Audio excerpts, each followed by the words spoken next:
आज हम पढ़ेंगे कक्षा 8 विषय हिंदी वसंत भाग 3 पाठ 5 चिट्ठियों की अनूठी दुनिया भाग 2। तमाम महान हस्तियों की तो सबसे बड़ी यादगार या धरोहर उनके द्वारा लिखे गए पत्र ही है।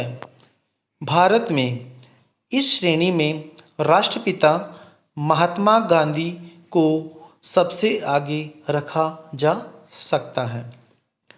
दुनिया के तमाम संग्रहालय जानी मानी हस्तियों के पत्रों का अनूठा संकलन भी है। तमाम पत्र देश, काल और समाज को जानने समझने का असली पैमाना है। भारत में आज़ादी के पहले महासंग्राम के दिनों में जो कुछ अंग्रेज अफसरों ने अपने परिवारजनों को पत्र में लिखे वे आगे चलकर बहुत महत्व की पुस्तक बन गए हैं।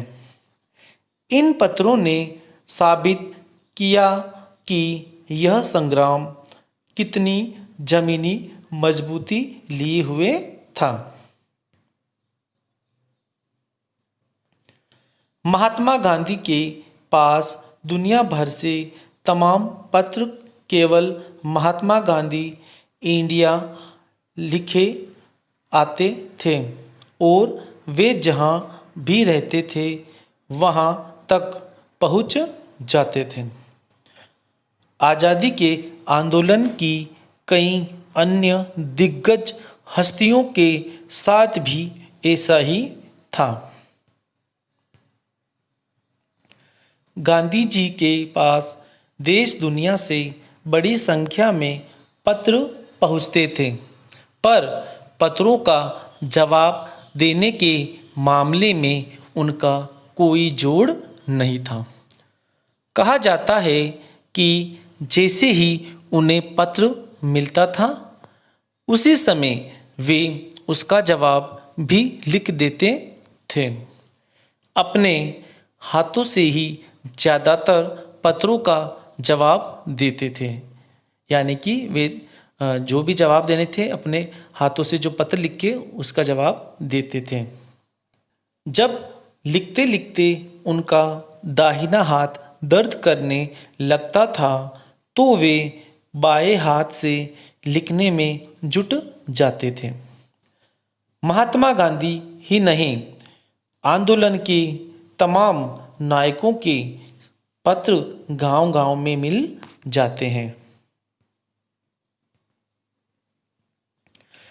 पत्र भेजने वाले लोग उन पत्रों को किसी प्रशस्ति पत्र से कम नहीं मानते हैं और कई लोगों ने तो उन पत्रों को फ्रेम करवाकर रख लिया है। यह है पत्रों का जादू। यही नहीं, पत्रों के आधार पर ही कई भाषाओं में जाने कितनी किताबें लिखी जा चुकी हैं। वास्तव में पत्र किसी दस्तावेज से कम नहीं है।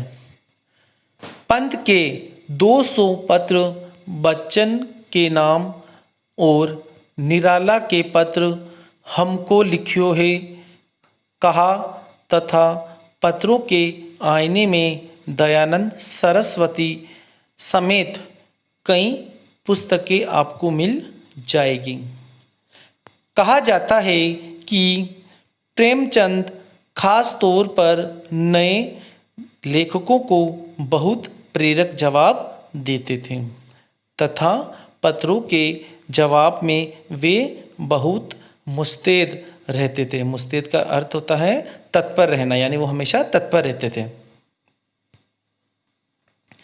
इसी प्रकार नेहरू और गांधी के लिखे गए रविंद्रनाथ टैगोर के पत्र भी बहुत प्रेरक हैं। महात्मा और कवि के नाम से महात्मा गांधी और रविंद्रनाथ टैगोर के बीच सन 1915 से 1941 बीच के पत्राचार का संग्रह प्रकाशित हुआ है, जिसमें बहुत से नए तथ्यों और उनकी मनोदशा का लेखा जोखा मिलता है। पत्र व्यवहार की परंपरा भारत में बहुत पुरानी है, पर इसका असली विकास आज़ादी के बाद ही हुआ है। तमाम सरकारी विभागों की तुलना में सबसे ज़्यादा गुडविल डाक विभाग की ही है। इसकी एक खास वजह यह भी है कि यह लोगों को जोड़ने का काम करता है, यानी वो यह पत्रों के माध्यम से लोगों को जोड़ता है, एक स्थान से दूसरे स्थान के लोगों को। घर घर तक इसकी पहुंच है। संचार के तमाम उन्नत साधनों के बाद भी चिट्ठी पत्री की हैसियत बरकरार है।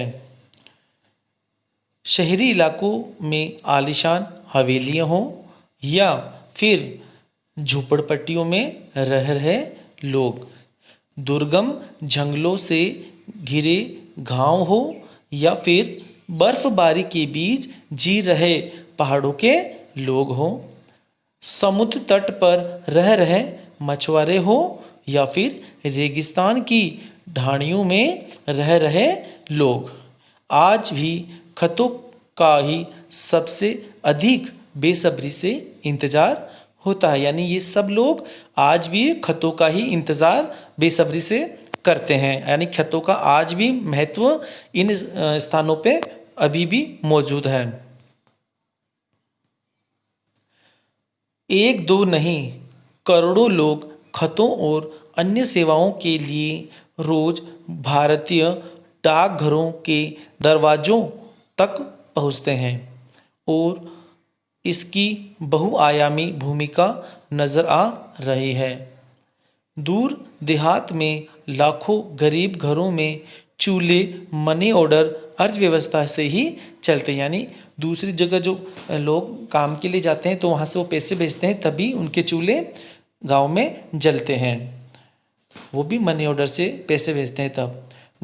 गाँवों या गरीब बस्तियों में चिट्ठी या मनी ऑर्डर लेकर पहुंचने वाला डाकिया देवदूत के रूप में देखा जाता है, यानी जो डाकिया होता है वो देवता के रूप में वहाँ पर देखा जाता है। धन्यवाद।